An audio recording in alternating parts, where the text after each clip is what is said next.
Kinaliwan ngayon sa social media ang Mala Airport na tema ng resepsyon ng isang kasal sa Tagaytay City.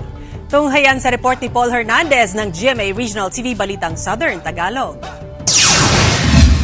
Bound for a happy married life ang magsing-irog na si Melvin at Divine. Ready for take-off na raw sila sa panibagong yugto ng pagsasama. Achieved ang airport-themed na reception ng kasal sa Tagaytay City. Mula boarding pass, baggage scanner, check-in counter at immigration. Naging side hustle kasi nila before during pandemic yung mga pasabay. Mga the usual na mga laman ng mga balikbayan, bakit nagpapasabay sila, dinideliver nila dito sa Pilipinas.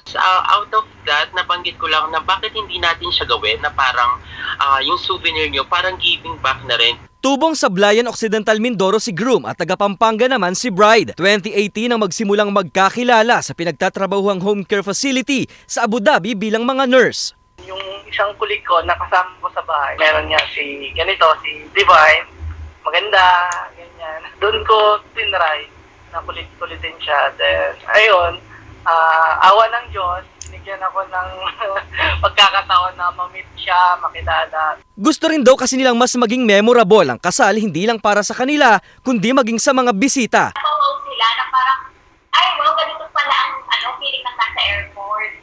Kasi hindi pa, like yung iba, hindi pa naman nakakatravel, overseas, or domestic, gano'n.